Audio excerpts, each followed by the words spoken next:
C'est LA série la plus détestée par tous les critiques de YouTube, et d'ailleurs, exception peut-être faite de Sidemall que j'en profite pour saluer, mais Boba Fett, basé sur l'histoire du mercenaire éponyme aperçu dans plusieurs films Star Wars, est-elle une fiction si ratée que ça?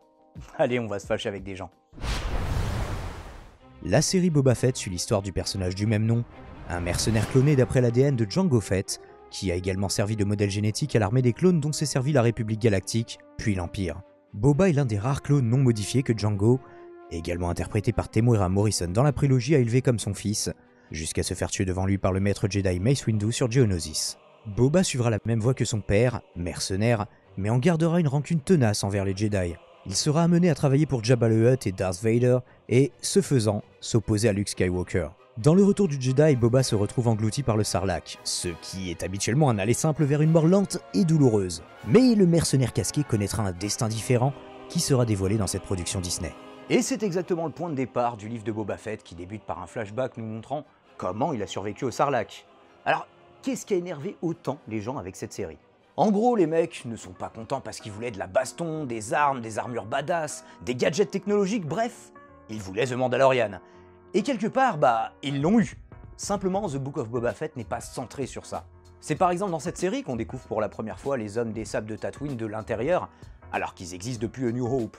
Jusqu'ici, c'était pour ce qu'on en savait des clochards du désert, qui tirent sur des gens au hasard dans le désert en criant comme des connards. D'une manière globale, c'est la première fois aussi qu'on s'intéresse autant à l'histoire et à l'organisation de la planète désertique. Et c'est un peu ça la thématique centrale du livre de Boba Fett, malgré une narration certes bordélique. C'est un planète opéra qui délaisse les étoiles et leur guerre pour recentrer son attention sur les enjeux d'une seule planète, sur laquelle tout a commencé et recommence sans cesse, Tatooine, et plus précisément Mos Espa, sans toutefois s'y limiter. The Book of Boba Fett devient du même coup une série d'aventures aux atours de crypto-western, plutôt qu'une épopée chevaleresque dans l'espace. Un peu comme la série dont elle est le spin-off, mais sans le côté un jour une planète que j'avais critiqué à l'époque. C'est même tellement centré sur ce monde qu'on voit Boba devenir Tatooine. C'est donc normal si le personnage n'est plus le même que dans les films ou dans Clone Wars. Il est littéralement, physiquement, accouché par la planète elle-même avant de subir un reboot, ou plus exactement une seconde naissance. D'abord en étant dépouillé de ce qui symbolise son passé et son identité, c'est-à-dire son armure mandalorienne et ses gadgets technologiques, puis, léger spoiler de 15 secondes, en revêtant les bandages des hommes des sables et en adoptant leur culture, passant même un véritable rite initiatique. Seulement cette histoire, elle n'a pas vraiment plu aux personnes qui voulaient surtout retrouver un personnage badass qui tire des missiles avec son cul. Et là, en disant ça, je ne vise pas exclusivement le chef otaku, puisque je kiffe ce mec d'un amour véritable, mais à peu près tous les acteurs du critique game, auxquels il m'arrive d'apporter ma modeste contribution. Alors non, si les vidéastes de YouTube n'ont rien compris à Boba Fett, ce n'est pas parce qu'ils sont passés à côté des références glissées aux fans, et aux easter eggs disséminés ça et là, c'est qu'ils ont échoué à en saisir la thématique, Tatooine, l'angle, celui du planète opéra, et les enjeux, la seconde naissance de Boba Fett, ainsi que sa seconde vie. Après, les défauts qu'ils ont relevés, problème de rythme, basculement de focus sympa mais inexplicable, incohérence restent pour certains d'entre eux pertinents, et je ne prétends pas que cette série est sans défaut, loin de là. Je dis juste qu'il est possible de l'apprécier, malgré ses défauts, si tant est que l'on ait capté de quoi ça parle. Et qui était déjà expliqué dans les trailers d'ailleurs. Régner par le respect plutôt que la peur, la coopération au lieu du conflit, coopération qui, sur une planète aride, isolée, hostile et à la ramasse technologiquement, est en fait la seule strate viable à moyen et long terme, même si on veut être pragmatique. Après, est-ce que le traitement de la série était à la hauteur de ses ambitions narratives? On va pas aller jusque-là. Force est de le constater, c'est très inégal. Il y a autant de lenteur justifiée et de cadres réussis avec une symbolique forte, que de passages inutilement longs et de design décevants. Mais surtout, il est compliqué de conjuguer l'introspection de la maturité avec le maxi best-of menu enfant qui nous servent à côté de ce qui se vendait comme un risotto aux truffes. Comprenez-moi bien, je n'ai pas détesté le cochage de cette checklist des trucs Star Wars que les fans attendent. Il y a même des scènes vraiment cool, dont on se demande toutefois ce qu'elles viennent foutre là. Mais les showrunners n'ont, à mon sens, pas été jusqu'au bout de leur parti pris initial. Peut-être parce qu'ils s'attendaient à ce que ça fasse chier plein de gens. C'est donc une série qui pêche par excès de générosité.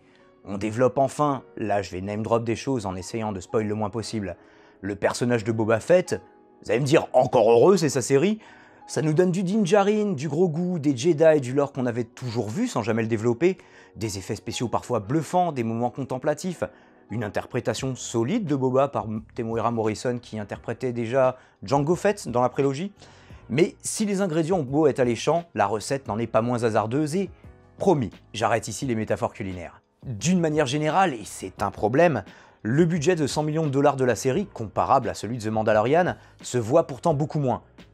On a parfois du mal à se départir de l'impression d'assister à un téléfilm allemand qui se déroulerait dans les rues de Mos Espa.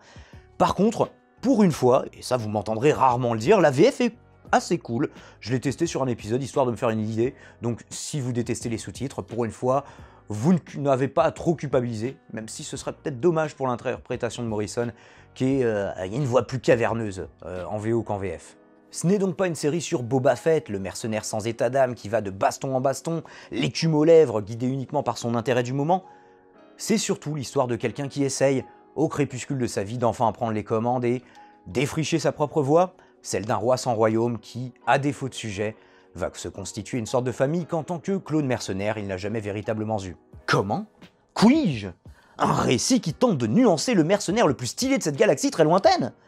Mais on s'en bat les couilles, frère, de ces états d'âme de gentils daimyo et de la politique de Tatooine. Nous, on veut un tueur sans foi ni loi qui bute tout le monde pour le plus offrant. Et c'est effectivement ce que beaucoup déploreront.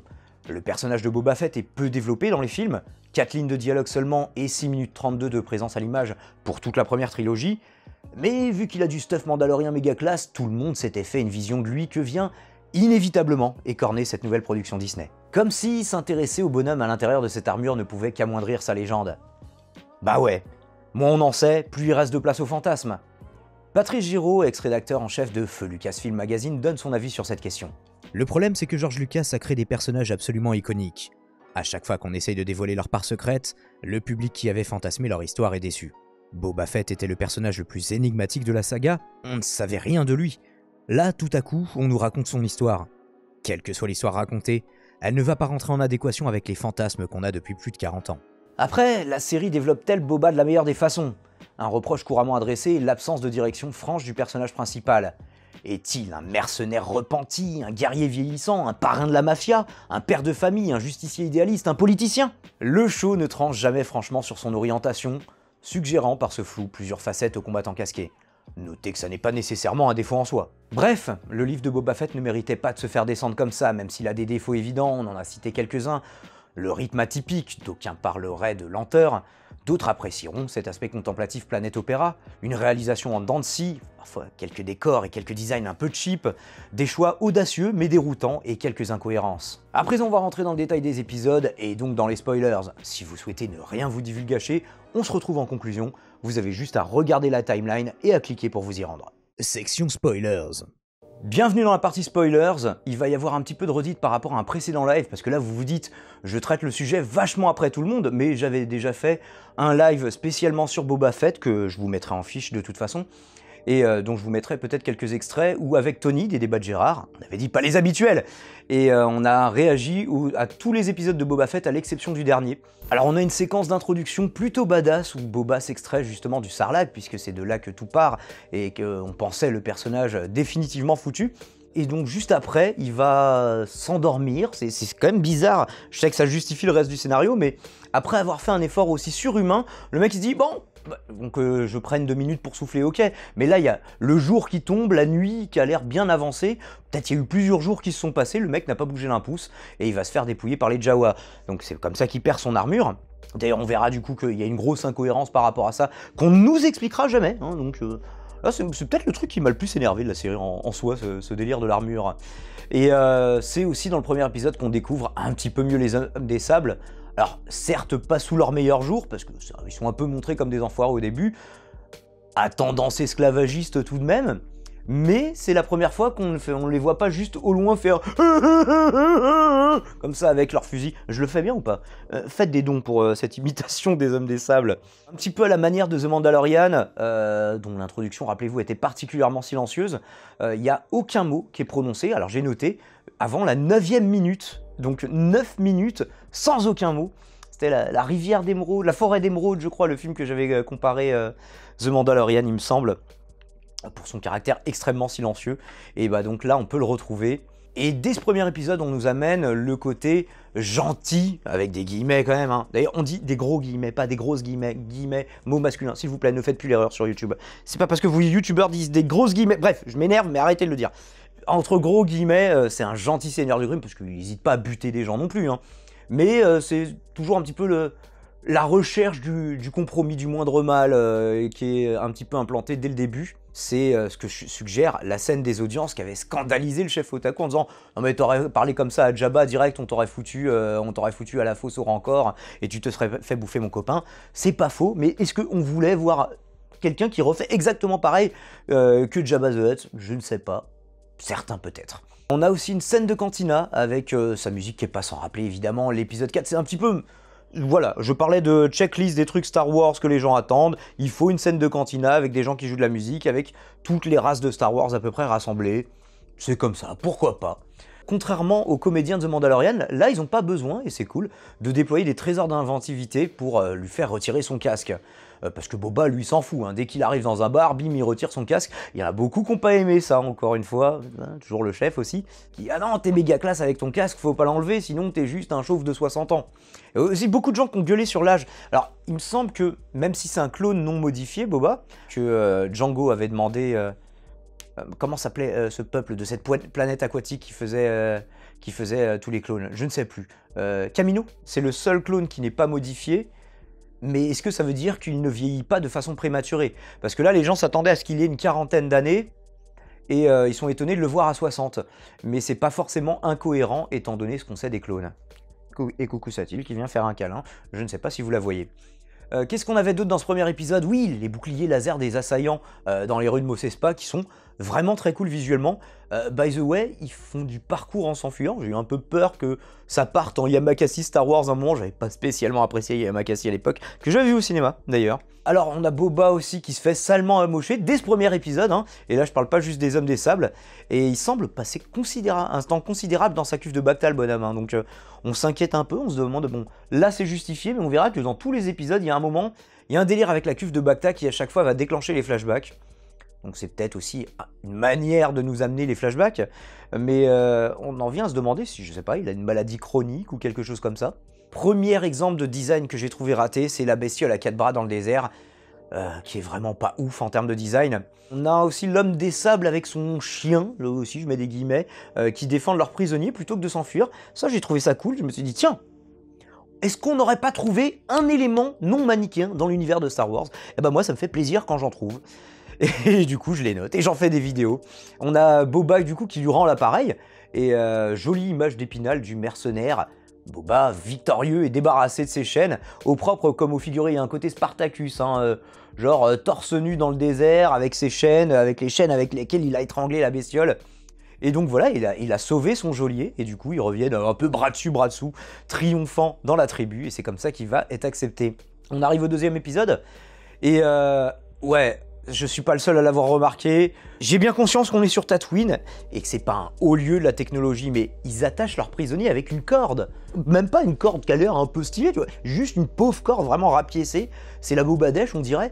On a les cousins de Jabba qui débarquent, on parlait de Jabba tout à l'heure. Petit détail, j'ai beaucoup aimé le parchemin du futur de leurs serviteurs. Ils déroulent vraiment un truc, mais voilà, c'est un écran, enfin c'est... Ou une projection holographique, je me souviens plus, j'essaierai de mettre quelques images en post-prod. On a un Wookie, voilà, le Black Wookie, Kristen, ça ressemble à un truc comme ça. Je l'ai plus de tête et je l'ai pas marqué là.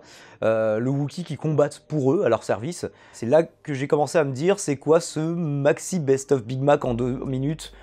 Ça fait quand même beaucoup, les cousins de Jabba, du Wookie, du parchemin stylé, ça fait quand même pas mal de références. Enfin, le parchemin n'était pas trop, mais les Wookiees plus les Hutt, comme ça dans la même scène, tu te dis, on veut nous en donner pour notre argent, mais est-ce que vous aurez pas mieux fait de le distiller au fur et à mesure? On a Boba qui est toujours dans sa cuve, hein, donc voilà, c'est le moment où j'ai commencé à me demander s'il était malade, ou si, je sais pas, il n'avait pas connaissance du concept de lit. On a un beau flashback aussi de sa vie parmi les hommes des sables, qui dure la majeure partie de cet épisode d'ailleurs. Donc c'est sûr que pour les gens que ça n'intéresse pas, qui se disent bon, quand est-ce qu'il finit le flashback? Bah oui, du coup en fait il y a 60% de la série qui sert à rien. Peut-être pas 60%, mais vous avez compris, ça dépend des épisodes. Oui, on avait Camille et Fixer, vous savez, c'est des personnages qui avaient été coupés au montage de Star Wars 4. Petit détail qui ne parlera vraiment qu'aux fans, hein, qui ont ici le droit à leur propre scène dans le bar où Boba vient emprunter des speeders. Je vais arrêter de mettre des guillemets partout, c'est comme les métaphores culinaires. On reste un petit peu sur du crypto-western, hein, comme je le disais, comme The Mandalorian, mais Tatooine s'y prête bien, et The Mandalorian se passait aussi beaucoup sur Tatooine, même si pas exclusivement. et même si là aussi pas exclusivement, mais principalement, en tout cas dès qu'on suit Boba, c'est sûr, on voit pas Boba en dehors de Tatooine. Et donc on a une sorte d'attaque de train, un train du futur puisque c'est Star Wars, pas futur vieillissant sur le coup. Et l'attaque de train, vous savez, c'est le cliché complet des westerns. Moi je suis pas très fan de westerns, mais même moi je le sais, où les hommes des sables figurent évidemment les Indiens sur le coup, qui malgré un déséquilibre technologique et le fait qu'ils soient pas si nombreux que ça, vont réussir, grâce à la stratégie de Boba, à... Qu'est-ce qu'ils veulent faire avec ce train? Je crois qu'ils essayent de s'emparer de technologie. Je me souviens même plus, je l'ai même pas... Quel est le but en s'emparant de ce train? Parce qu'à chaque fois, ils lui tirent dessus, le train leur tire dessus. Et à l'issue de cette attaque du train, on a le chef des Hommes des Sables qui suggère à Boba qu'il y a eu une époque avant la sécheresse sur Tatooine, qu'aurait été autrefois luxuriante peut-être, avec des océans, qui sait. Et du coup, il me semble que ça, c'est canon, ou est-ce que ça l'est devenu avec Boba Fett? Je vous avoue que là, sur le coup, j'ai pu le vérifier, mais je sais pas si c'était déjà le cas avant. Suite à ça, on a tout le bordel du rite initiatique où Boba va se retrouver avec un lézard dans la tête. Bon, il a fini par s'en aller de sa tête, mais tout ça pour devenir un homme des sables. Hein. Le lézard qui lui fait faire le rêve pour qu'il aille découper le morceau de bois pour faire son arme. Ouais, c'est pas mal. Alors, attends, moi je préfère signer direct pour le premier escadron de la mort impériale venu plutôt que de m'embarquer dans ce truc-là. Je vais te mettre des lézards dans la tête et tu vas partir dans le désert avec du bois magique. Non. La mort, la destruction, je signe. Il y a peut-être quelque chose à gratter au niveau symbolique. Est-ce que c'est pas les gens qui se droguent, qui se mettent, tu sais, dans des univers un peu psychédéliques? Est-ce que c'est pas ça aussi? Je pense que oui. Hein. Il y a un côté un peu... Comment il s'appelait le film, tu sais Into the Void. Non, Into the Void, bien sûr, de Gaspard Noé. Et Blueberry avec Vincent Cassel. Ouais. Où le réalisateur, il a pris, tu sais, la Yakushka, là, je sais pas quoi, là. Oui, puis initiation, drogue, désert, c'est aussi comme ça que s'est créé le groupe Les Doors. Enfin, il y a plein d'histoires, oui, là-dessus. Oui, et ils le font aussi dans Entourage, où à un moment, ils partent dans le désert, se foncent la gueule pour trouver la solution à leurs problèmes. Il ramène quand même une branche qui suggère que tout ça, c'était pas juste un délire dans sa tête. Parce que ouais, il voit un arbre, il voit de l'eau dans le désert, justement, puis d'une Tatooine... C'est peut-être lié d'ailleurs, j'avais pas fait le lien, c'est peut-être justement ça l'image de la Tatooine luxuriante, en fait, ce rite initiatique, ça me vient en parlant, c'était peut-être une image de la Tatooine du passé. Ce serait cool si c'était le cas. Ça va quand même se matérialiser puisqu'il va en faire son arme, ça va être la base de, vous savez, l'arme des Hommes des Sables, leur arme de cac, de corps à corps. Alors c'est dès l'épisode 3 que j'ai eu, un petit peu comme tout le monde, un peu de désarroi face à l'aspect criminel justicier de Boba Fett qui fait régner l'ordre Amos Espa. Je me suis demandé s'il n'y avait pas un petit syndrome Dexter Morgan, genre ouais, je suis un criminel, mais je fais le mal, mais je le fais bien, donc, et je le fais pour le bien. On a eu un flashback là, de l'épisode 3 au bout de 10 minutes, qui vient encore nous donner un petit peu plus de lore. J'ai pas noté énormément de choses sur cet épisode 3, à part une cool musique lors de l'arrivée de toute leur petite troupe à Mos Eisley, et non pas à Mos Espa cette fois. Un flashback qui a été assez court, alors j'avais noté la durée, c'est un flashback de 6 minutes. Et c'est donc cet épisode que j'ai testé pour voir ce que valait la VF, qui s'en sort plutôt très bien, pour une fois. Hein. Généralement, j'ai tendance à dire, par exemple sur The American, je vous disais, limite la série n'a aucun sens si vous l'avez voyé en VF, parce qu'il y a tout un délire, revoyez ma chronique sur The Americans. Et oui, c'est pas un revirement de la chaîne, hein, ça c'est des choses que j'ai déjà faites par le passé, hein, donc des chroniques sur des séries. Et on va essayer d'en faire d'autres. Ah oui, un coup de vibro-point américain du Wookiee. Vous savez, le Black Wookiee, et bah ça c'était vachement cool. En fait, ils prennent des choses qu'on connaît, mais ils disent tiens, on va faire une version Star Wars de cet objet. C'est pas forcément très crédible, mais c'est sympa à regarder. Et on découvre aussi dans cet épisode que les Rancors ont des émotions complexes.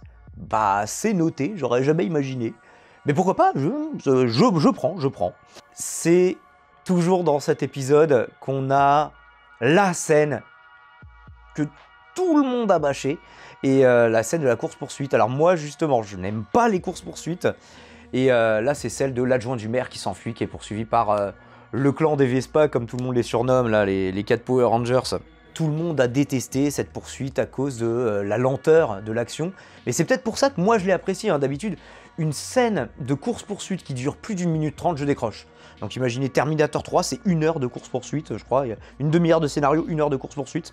Du coup, moi j'ai lâché, et là je n'ai pas lâché pour une fois. C'est peut-être à cause de sa lenteur que, personnellement, je l'ai apprécié. Principalement pour le côté balade dans les ruelles et parmi les étals de Mos Espa, que j'ai trouvé cool. Bah alors, c'est vrai que si j'ai le loisir de me rendre compte de ce qu'il y a sur les étals, c'est peut-être que la course-poursuite va pas assez rapidement, effectivement. Et j'ai trouvé certaines trouvailles plutôt cool. Bah, je sais que je serai le seul, et sur le coup, Tony n'est pas du tout d'accord avec moi, il est d'accord avec vous, il a détesté cette séquence. On arrive à l'épisode 4, qui commence dès le début par un flashback qui narre la rencontre de Boba avec Fennec, qu'on voyait aussi dans The Bad Batch. Est-ce qu'on avait d'autres? Oui, des modifications corporelles, genre Cyberpunk 2077, mais dans le désert, et il y a même un charcudoc, mon copain, quoi, c'est n'importe quoi. Et il emmène Fennec, tiens, vas-y, bricole-la-moi un petit peu, et hop, c'est parti. D'ailleurs, on sait qu'ils font beaucoup de bricolage, mais finalement, on voit pas. En fait, c'est juste pour la sauver, tu vois ça. Il aurait pu ne pas avoir de modification corporelle, aller dans une cuve de Bacta ou j'en sais rien, mais il n'y a pas d'utilisation qui est faite de ces modifications corporelles, ou du coup, moi je ne crois pas. Peut-être que je suis passé à côté. Dites-moi dans les commentaires si je suis passé à côté. Fennec, là, est-ce qu'elle n'a pas un petit peu envie, là, de se faire un petit peu, tu vois je sais que elle est à moitié robot, mais elle n'a pas envie de se faire lubrifier un petit peu, la Fennec, là? Je sais pas, ça... Par moi, qui? Par les facochères verts avec des haches, là? Bah, peut-être. Après choisir, hein, c'est une femme, hein. Elle a le droit. Que ce soit un Twi'lek, un homme des bois. Est-ce que c'est vraiment ce qui nous intéresse en regardant Boba Fett, la vie sexuelle de Fennec? J'ai envie de cul, moi. Je suis désolé. Je regarde un truc, je paye Disney+, 9,90 €, j'ai envie d'une pénétration. Voilà, je suis désolé. Mais tu ne prends pas un abonnement à Disney+, pour avoir du cul. Est-ce que tu comprends l'absurdité de ce que tu dis? Ouais, mais non, mais je veux dire, c'est le petit bonus, quoi. Fennec, là, on voit dans ses yeux... Je sais qu'il y a plus dans Disney+, mais non, c'était pas ce plus-là. Hein. Sinon, ce serait Disney X. Disney X, quoi, je veux dire... Bah, crée un Disney X pour Tony, s'il vous plaît. Alors oui, donc mon gros désaccord, la plus grosse incohérence que... À tel point que je me suis dit, ils ont fait exprès de faire cette incohérence, c'est pas possible. Boba Fett va dire à Fennec, viens, on va dans le Sarlacc parce que c'est là que j'ai oublié mon armure. Mais mon copain, t'aurais jamais pu sortir du Sarlacc si tu n'avais pas eu cette armure. En fait, il se l'était fait chouraf par les Jawa après, quand il était inconscient dans l'épisode 1. Enfin, c'est dès le début de l'épisode 1. Ils ont regardé leur propre série, ça c'est... Si c'est pas fait exprès, c'est inexcusable. Si c'est fait exprès, c'est inexplicable. Donc je vous laisse choisir. D'autant qu'on sait depuis la saison 2 de The Mandalorian que c'est Cobb Vanth qui avait récupéré son armure. Vous savez, le Marshal. Alors cette incohérence, elle sera jamais explicitée. Hein, le truc de l'armure, pourquoi il va tirer dans la gueule du Sarlacc? Peut-être juste pour se défouler. Ça se trouve, il a dit ça à Fennec, juste j'ai envie de tirer sur le Sarlacc. Mais va peut-être falloir que je trouve une justification, sinon elle va croire que je suis cinglé. Effectivement, mon copain, effectivement, je m'inquiète pour ta santé mentale. On a le droit dans cet épisode à un sympathique coup de pression du Rancor, justement, puisqu'ils ont des émotions, mais ils sont avant tout effrayants, pendant la scène du repas, et ça semble aussi être excellent comme vie d'ordure, hein, je vous le conseille, si vous avez la flemme de descendre vos poubelles, adoptez un Rancor. Évidemment, il y avait une guilde qui s'appelait Rancor Malade, je crois, sur Star Wars The Old Republic, enfin bref. Dans l'épisode 5, alors là, c'est là que plus personne n'a rien compris. Et c'est là que tout le monde a bien aimé. Din Djarin qui arrive avec sa musique dès le premier plan de l'épisode 5. Donc on a un combo Mandalorian plus sabre laser. Alors c'est marrant parce qu'il s'en sert ni comme un Jedi, ni même comme un Sith. D'ailleurs, il se blesse avec son propre sabre. Alors ça, j'ai repassé la scène, j'ai dit, attends, mais comment t'as été blessé? C'est en rengainant, mais comment tu fais? Mais t'es sûr que t'es un combattant? Alors on sait, c'est vrai, oui, ils ont pas des sabres laser, les Mandaloriens, à part celui qui manie ce fameux sabre Mandalorien. Mais ça aurait été cool de s'entraîner un minimum. On avait déjà vu Finn dans l'épisode...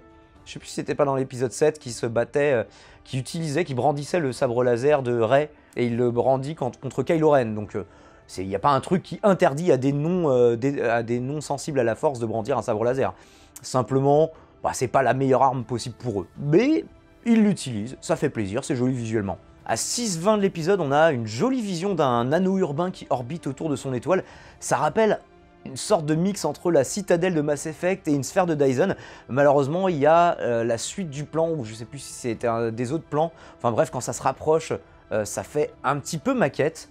Je sais pas s'ils l'ont fait en maquette ou s'ils l'ont fait en SFX par ordinateur, mais en tout cas c'est ce que ça m'a suggéré. Et c'est d'autant plus dommage que la vue d'ensemble m'avait semblé particulièrement stylée. Ouais, un délire que j'ai pas trouvé très évident à capter. Pourquoi un sabre laser deviendrait lourd? C'est complètement débile comme arme.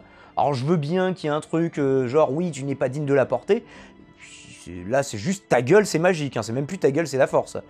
Alors je veux bien à l'occasion ce genre de choses, mais la lumière, ça pèse rien, c'est un sabre laser, c'est des photons dedans, donc le manche il devient plus lourd. On a le droit à un duel entre Din Djarin et l'autre Mandalorien survivant, et je me suis dit que c'était vraiment pas très viable comme système, les Mandaloriens. Les mecs ils sont plus que 3, enfin il y en a peut-être d'autres, mais en tout cas c'est les seuls qu'on voit, et il me semblait que c'était suggéré qu'ils étaient plus très nombreux. Ils sont plus que 3, ils font des duels potentiellement mortels. Hein. D'ailleurs ils disent ouais retirez vos jetpacks, comme ça s'il y en a un qui tombe il meurt et c'est mieux. Me demandez pas, hein, c'est les Mandaloriens.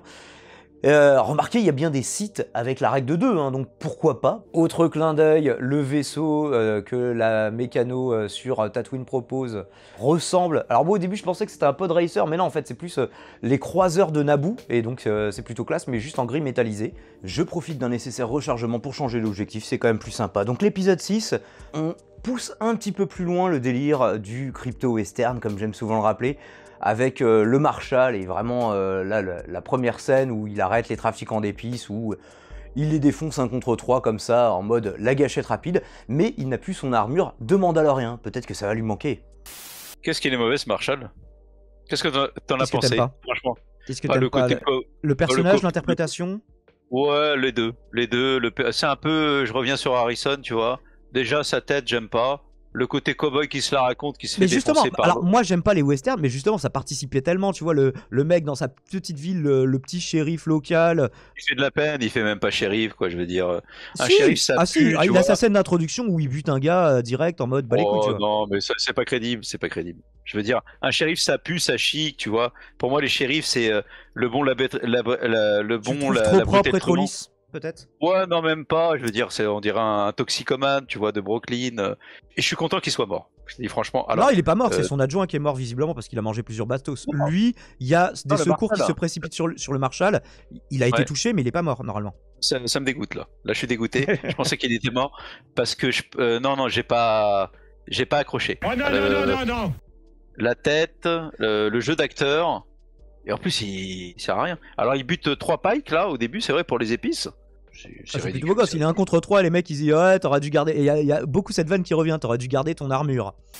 Même si on a quelques scènes sur Tatooine, c'est le moment de la série où je me suis demandé si le virage était confirmé concernant le changement de focus et que ça devenait officiellement une nouvelle série, The Book of Din Djarin, appelez-le comme vous voulez. Alors on parle de Tatooine, mais pas que. Il y a aussi une scène où justement Din Djarin arrive sur une nouvelle planète pour retrouver Grogu, où on voit au passage des droïdes de construction qui ressemblent à des grosses fourmis, c'était un petit peu chelou, et qui étaient en train de bâtir une cahute en pierre. Alors pourquoi avoir des droïdes ultra technologiques pour faire un truc en merde, en boue séchée, avec 2 bouts de bois? Ça, vous auriez pu le faire à la main, les gars. Ou je sais pas, avec la force.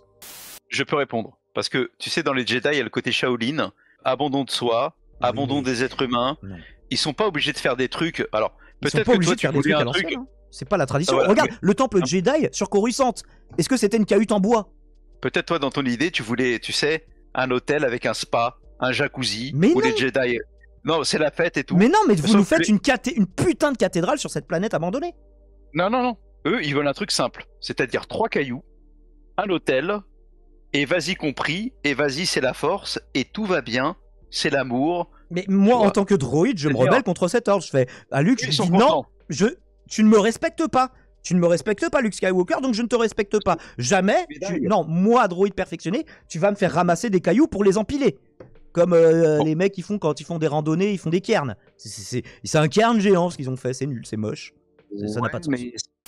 Bref, une cahute moyenâgeuse qui va servir pour qui? Pour Grogu, mais aussi pour Luke. On va enfin voir Luke. Luke qui... bénéficie d'une CGI sur son visage bluffante, on croirait vraiment Mark Hamill jeune. Alors, et puis il est crédité au générique, hein, donc c'est vraiment lui qui revient, mais par contre, ouais, c'est dingue les progrès qu'on arrive à faire en termes de deepfake, c'est bien au-delà de ce qu'il y avait dans The Mandalorian, puisqu'il y avait Mark Hamill aussi dans The Mandalorian, avec le visage rajeuni, mais là, je sais pas. Dites-moi dans 20 ans, si vous voyez cette vidéo dans 20 ans, est-ce que vous trouvez que le trucage fait cheap avec 20 ans de recul? J'imagine qu'on fait des trucs beaucoup mieux dans le futur, mais nous, dans le présent, ça nous a quand même laissé sur le cul, quoi. On a aussi Luke qui parle à Grogu de Yoda, et on voit qu'à un moment, il lit les souvenirs de Grogu, qui a vécu visiblement, puisqu'on parlait du Temple Jedi, la chute du Temple Jedi sur Coruscant. À se demander, vu que il y était aussi, s'il n'était pas finalement lié à Yoda, comme on le pensait au début. Tout le monde l'appelait le bébé Yoda au début, avant qu'on connaisse son réel prénom. D'ailleurs, on ne connaît toujours pas le nom de cette espèce, de cette race, dont les seuls représentants sont Grogu et Yoda, du coup. Forcément, on se demande, est-ce qu'il n'aurait pas, je sais pas, est-ce qu'il n'aurait pas tiré sa crampe quelque part et pondu un rejeton qui avait la force?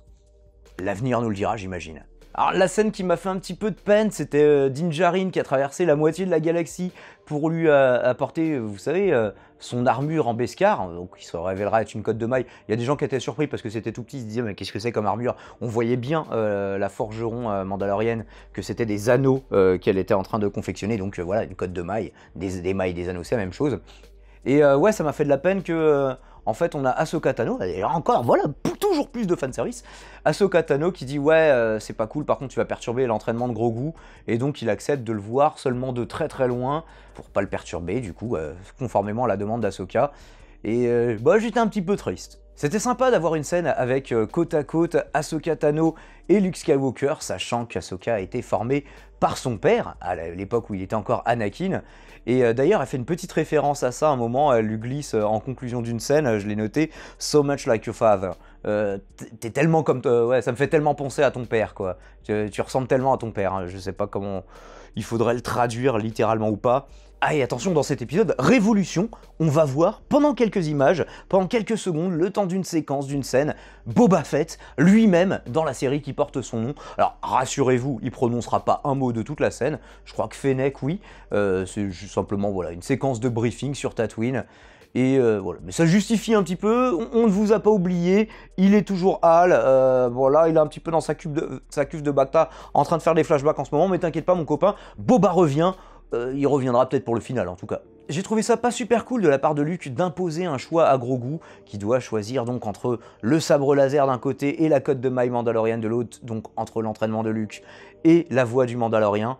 Et comme si porter une cotte de maille, ça l'empêchait de devenir un Jedi, et qu'il était obligé de renier leur voix, leur sagesse, leur enseignement.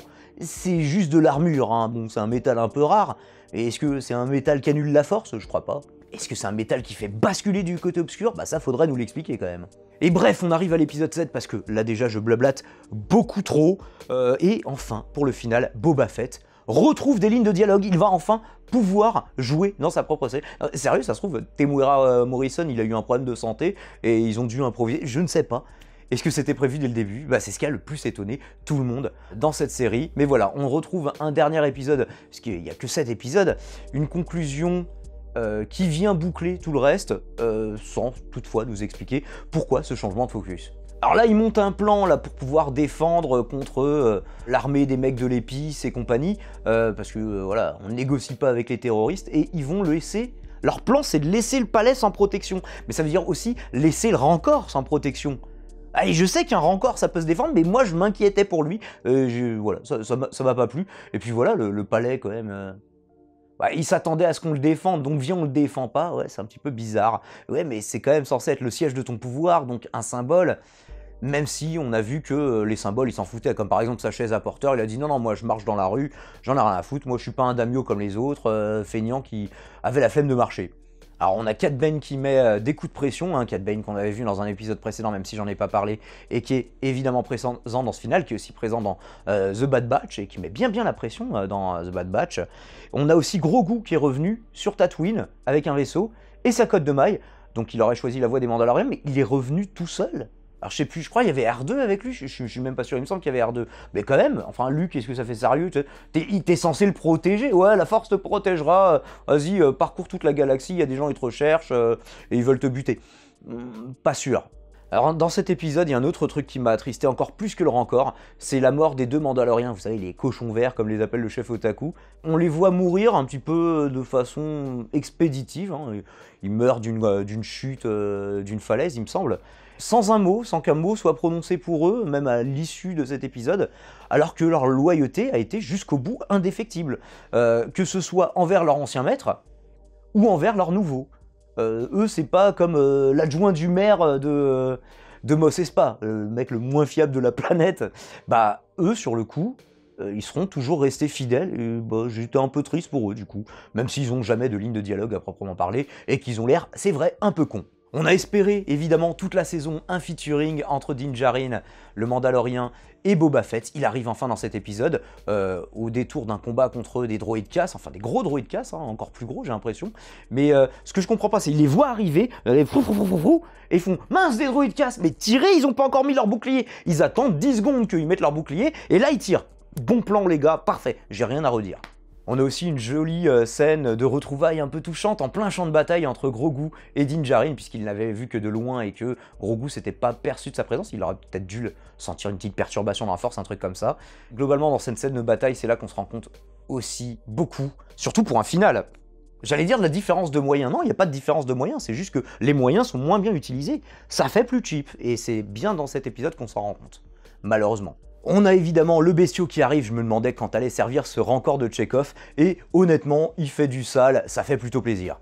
Et en voyant Grogu combattre dans les rues de Mos Espa avec un sabre laser, je me suis dit qu'en réalité, en choisissant la cote de maille, plutôt qu'opter pour la voie des Mandaloriens, en fait, c'était un peu une voie intermédiaire que lui proposait Din Djarin, puisque c'était quand même un Mandalorien qui se bat, qui n'est pas juste un mercenaire, qui se bat pour des causes qui lui semblent justes finalement maintenant, et qui en plus utilise une arme, normalement d'utilisateur de la force. Répétition sur l'utilisation, mais vous avez compris ce que je veux dire. Alors Din demande à Grogu de rester bien caché, parce que c'est quand même un petit peu la fin du monde, là, ce qui est en train de se passer. Comme d'habitude, il n'écoute pas, au bout de 20 secondes, il sort de sa cachette, et il arrive, oh, bonjour les droïdes géants qui tirent des missiles. Je ne comprends pas ce personnage. Il aurait dû mourir tellement de milliers de fois. Par contre, j'étais obligé de me poser la question, si Din Djarin meurt dans le combat contre le droïde, est-ce que le droïde devient le seul à mériter de brandir le sabre mandalorien? Bah oui, parce que en fait, c'est que la personne qui a tué le précédent possesseur qui a le droit de le manier. Du coup, je sais pas, ça aurait été un petit peu bizarre. Déjà, un mandalorien avec un sabre, mais un droïde avec un sabre, je veux voir ça dans une autre série spin-off qui parle de ce droïde précisément. Vous le savez, Din ne meurt pas, ça aurait été chiant pour The Mandalorian saison 3 quand même. Par contre, il reste de longues secondes, presque une dizaine de secondes, comme ça, pétrifié, à attendre de se faire piétiner par le droïde. Juste pourquoi? Pour permettre aux scénaristes, en fait, de faire utiliser la force à Grogu et qui servent à quelque chose dans cette baston, évidemment. Pendant ce temps, on a un autre droïde casse qui est en train d'assiéger l'équipe de Boba Fett, qui s'est réfugié derrière un petit muret en pierre. Alors, il tire une quantité industriel de roquettes sur ce petit muret en pierre. Je sais pas, c'est du pierre de Beskar, comment ça marche ce truc là? C'est tellement dommage d'avoir un droïde aussi résistant avec un bouclier infini, un nombre de roquettes incroyable, mais des roquettes en mousse. C'est des roquettes en mousse, ça ne peut même pas abîmer un muret en pierre, et on a vu que c'est pas le haut lieu de la technologie, hein, c'est les rues de Mos Espa. Il me semble que dans la course-poursuite, on voyait bien que le moindre petit truc pouvait s'abîmer. Donc ça me semble un peu surréaliste. Vraiment, c'est un muret qui fait un petit mètre de haut, ils sont accroupis derrière. Ça dure des plombes. C'est inexplicable. Alors ce droïde, c'est aussi le rancor qui doit se le farcir. Ceci dit, le finishing était plutôt classe. Donc ça justifiait le mur en pierre indestructible, juste pour donner le temps au rancor d'arriver. Tout est en scénarium en fait. C'est marrant parce que du coup on a l'impression que si on regarde que la partie spoiler que j'ai détesté la série alors que ça n'est pas le cas comme vous l'avez vu. En guise de boss de fin, on a Bane. Alors Bane il est intéressant parce que non seulement il est classe, non seulement on le connaissait déjà de l'univers de Star Wars, The Bad Batch il était peut-être dans d'autres choses, hein, j'ai pas tout regardé non plus, mais Cad Bane c'est aussi un mercenaire. Donc quelque part en affrontant Cad Bane, Boba Fett affronte son passé et il choisit de s'y confronter en assumant ce qu'il est devenu depuis. Il n'est plus un mercenaire, c'est pour ça que il va pas finir Bane. Alors le combat est plutôt sympa, ceci dit, il n'est pas à grand spectacle mais il est plutôt sympa. Il va pas finir Bane avec son lance-flamme iconique. D'ailleurs, il esquive un coup de lance-flamme de Bane au moment où on croit qu'il l'a eu et où on se dit jusqu'au bout Bane il est dangereux même quand on croit qu'il est fini. Mais non, en fait, c'est avec son arme Tusken qu'il va choisir de le finir, de le planter avec le bout qui se plante, hein, justement. Je ne sais pas comment s'appellent les deux extrémités de cette arme. Je ne sais même pas comment s'appelle cette arme. Je dis l'arme Tusken, mais j'en sais rien. Et il choisit, du coup, symboliquement, en le tuant comme ça, d'assumer sa nouvelle identité d'homme des sables, d'homme de Tatooine, de dirigeant de Mos Espa, plutôt que de le faire à la mercenaire, en mode sale, tiens, mange un coup de lance-flamme dans ta face mon copain, ça va te réchauffer. Donc il choisit de ne pas redevenir, ne serait-ce que symboliquement, ce tueur impitoyable, et pour moi, c'est ce dont la série essaye de parler. Très maladroitement, en faisant des fois des errances narratives, en choisissant de nous parler de choses qui n'ont aucun rapport. Mais à l'origine, c'était sûrement ça la volonté. Et même si c'est pas forcément toujours bien exécuté, j'aime ce que cette série essaye de nous raconter. En guise de teaser de fin de saison, on a le droit à un plan sur la cuve à Bacta, dans laquelle il y a le Marshal, donc dans la cuve de Bacta, et qui va se faire probablement modifier par un charcudoc, je crois qu'on en voit un. Il a l'air un peu inquiétant, donc on se demande s'il va le soigner, ou s'il va le buter, ou le torturer, ou faire des expériences cheloues sur lui. Bref, et la plupart des gens étaient super étonnés qu'il ait survécu à l'attaque... toi aussi t'étais étonné, bah ouais, je te comprends. À l'attaque de Cad Bane. Ceci dit, contrairement à son adjoint qui lui se mange une rafale entière, là il se mange 18 cellules énergétiques dans le corps le gars, mais on avait bien vu que le Marshal n'avait essuyé qu'un seul tir et que les gens s'étaient précipités à son chevet pour voir s'il allait bien. Alors on nous dit pas il est mort, on nous dit pas il est vivant. Moi ça me semblait vraiment logique, même je me souviens, j'en avais parlé avec Tony, me semble, en disant mais non, mais pour moi il est pas mort, enfin il y a complètement moyen qu'il ait survécu. Donc tout le monde a été sur le cul et je ne comprends pas. Mais c'est ainsi que s'achève Boba Fett et il n'y aura vraisemblablement pas de saison 2. Par contre, on verra peut-être Boba dans des featuring pour The Mandalorian saison 3, ne serait-ce que au regard de son succès commercial, peut-être de son succès critique, puisque je dois être un des seuls à faire une critique acceptable de Boba Fett. Oui, cette demande des câlins parce que l'enregistrement est trop long. Ce serait du coup étonnant qu'ils en fassent une autre saison. Une fois qu'on a fait tout se dérouler, on peut se demander est-ce que ça valait bien le coup de regarder cette série ? Je pense que c'est l'heure d'une conclusion. Conclusion! Alors effectivement, il y a un petit côté fin de règne avec ce palais de Jabba quasiment vide et partiellement délabré.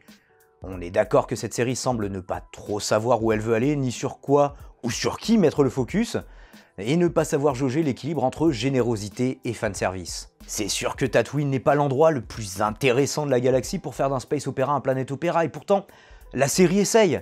Elle nous parle de l'histoire de ce désert planétaire, ses peuples, ses traditions, ses villes et villages, sa pègre locale. Toujours insuffisamment, ou de façon insuffisamment satisfaisante, je vous laisse faire votre choix. J'aurais tellement préféré une série sur Coruscant, mais ça aurait coûté une blinde. Là, il suffit d'un désert et mettre des bandages mon copain, ça y est, t'es un homme des sables. Donc je comprends aussi pourquoi avoir choisi Tatooine. Mais c'est justement pour cette débauche de flashback que pourtant je redoutais, moi j'ai une sorte de syndrome post-traumatique de la première saison de Naruto. Pour ce rythme qui prend le temps comme un vieux western, pour son incapacité à choisir un sujet principal, ni à donner un objectif clair à son protagoniste que, j'ai bien aimé Boba Fett. Pas surkiffé, genre c'est la meilleure série du siècle, mais n'étant pas spécialement fan du personnage, c'est une série dont je n'attendais rien et qui m'a agréablement surpris. Alors, il existe des moments cheap, ce qui est tout à fait scandaleux avec 100 millions de budget pour cet épisode, ce qui fait tout de même une moyenne de 14 millions chacun. Mais les personnages sont cool, bien interprétés, et cette utilisation d'un Boba Fett à contre-emploi des attentes des fans m'a, pour ma part, ravi, malgré une absence de ligne directrice claire dans l'ensemble du récit. Bref, une série oubliable, mais avec des moments mémorables et un focus surprenant, que ce soit en termes de lieux comme de personnages. Beaucoup auraient préféré des aventures épiques et amorales, d'un Boba combattant aux quatre coins de la galaxie plutôt qu'un gentil daimyo aux méthodes musclées, qui tente de faire respecter l'ordre dans ce Far West galactique. Peut-être qu'ils ont raison, que Disney n'a tout simplement pas les bollocks de faire une série sur un méchant vraiment méchant, ou, pour faire moins manichéen, qui suit simplement son propre intérêt. Peut-être que ça aurait été plus passionnant à suivre.